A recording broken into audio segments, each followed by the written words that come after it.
Praise the lord. దేవుని యొక్క మహాకృపలో మీ అందరికీ ఈ వీడియోకి స్వాగతం పలుకుతున్నాను. మతము, రిలీజియన్స్ అంటే ఏంటి, అసలు మతములు అన్న మాటకు అర్థం, దాని యొక్క నిర్వచనము ఏంటి అనే విషయాన్ని ఈ వీడియోలో మనము క్లుప్తంగా నేర్చుకోవడానికి ప్రయత్నం చేద్దాం. చాలామంది నా మతం గొప్పది, చాలామంది నా మతం చాలా పరిశుద్ధమైనది, మతం అంటే కొంతమందికి పిచ్చిగా, మతం అంటే కొంతమందికి కోపంగా, ఇతను ఈ మతస్థుడు అని చాలామంది ఎలా అంటారు. మరికొంతమంది అయితే ఇది మతం కాదు అని చెప్పేవాళ్ళు మరికొంతమంది ఉన్నారు. అయితే అసలు యాక్చువల్గా మతం అనే మాటకు అర్థం ఏంటి, అసలు ఆ మతముల నుండి ఎలాంటి వివిధమైనటువంటి సంస్కృతులు వచ్చాయనే విషయాన్ని మనం క్లుప్తంగా నేర్చుకోవడానికి మనము ప్రయత్నం చేద్దాం. ఈ సమయంలో మీ అందరికీ కూడా ఈ వీడియోకి స్వాగతం పలుకుతున్నాను. ముందుగా అసలు మతము అనే దానికి నిర్వచనం, రిలీజియన్ స్టడీ మెటీరియల్ ఈ రోజున మనము నేర్చుకుంటూ ఉన్నాం. ఆ విషయాన్ని కొంచెం మనము తీసుకెళ్దాం. మతము అను దానిని కొందరు వ్యక్తులు వారి వారి యొక్క నమ్మకాన్ని బట్టి వివిధ రీతులుగా నిర్వహించిరి. వారి యొక్క నమ్మకాలను బట్టి వివిధ రకములుగా వాటిని నిర్వహించిరి. మతం అనే పదము, యాక్చువల్గా మతము అనే పదము కలిసి ఉండేది. మతము అను పదము కలిపి ఉండేది లేక కలిసి ఉండేది. మతం అనే మాటకు అర్థం ఏంటంటే కలిసి ఉండేది లేక కలిపి ఉండేది అని అర్థాన్ని ఇస్తుంది. దీన్ని మరొక భాష, లాటిన్ భాషలో చూస్తే ఏమంటుందంటే రిలీజియరా అని అంటుంది. మతం అనే మాటకు రిలీజియరా, రిలీజియన్. సో దీని పదాలు అలాగా లాటిన్ పదం నుండి వచ్చిందని ఇక్కడ చెబుతున్నారు. దీనిని సిసిరో అను వ్యక్తి సమకూడుట అని అన్నాడట.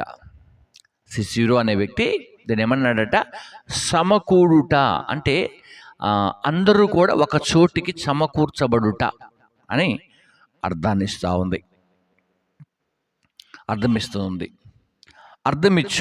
దీన్ని ఇంకొక పదం ఏమన్నాడంటే రైల్డేర్ అను పదము నుండి వచ్చానని చెప్పాను. దీనికి ఏమంటున్నారంటే లాక్టానిటిస్ అను తత్వవేత్త మతము అను పదము దేవునితో ఆత్మ ఐక్యమవుట. ఇక్కడ ఈ వ్యక్తి ఏమంటున్నాడంటే లాక్టనాటిస్ అనే ఒక శాస్త్రవేత్త, తత్వశాస్త్రవేత్త, అతను ఏమంటున్నాడంటే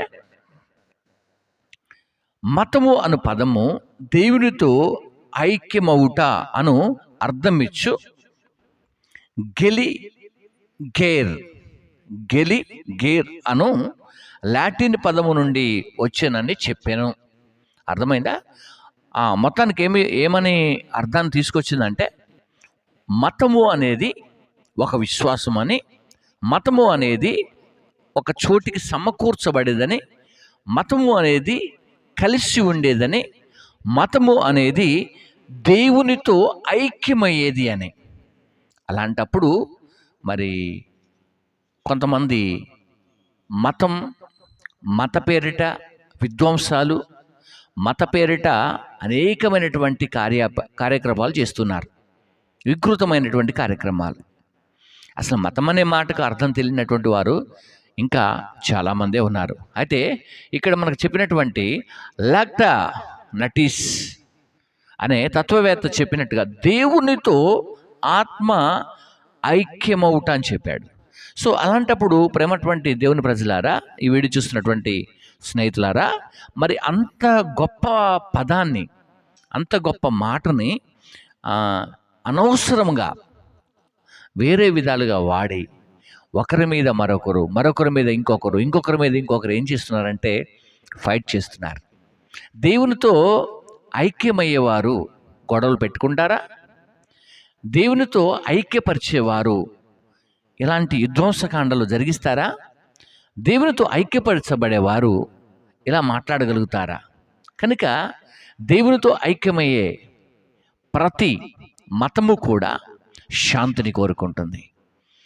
శాంతినే కోరుకోవాలి. ఏ మతం అయినప్పటికీ కూడా శాంతినే కోరుకోవాలి. ఎందుకు? మతం అనే మాటకు ఎలాగునా రాయబడింది, దేవునితో ఐక్యమవుట. కాబట్టి ఈ మాటలను గమనించండి. ఇందులో సత్యం ఏంటంటే మనందరము కూడా ప్రేమగా ఉండాలని అర్థం. మతం అనే మాటకు అర్థం. ఇక దాని ముందు ఉన్నటువంటి పేర్లు ఏదైనా పెట్టుకోండి, కానీ ముందుగా ఇలా బ్రతకటం నేర్చుకొని దేవుని యొక్క కృపలో వర్ధిల్లాలని ఈ నా మాటలు మేము ముందుకు తీసుకుంటున్నాను. God bless you. అందరికీ కూడా శుభాలు కలుగును గాక. ఆమేన్.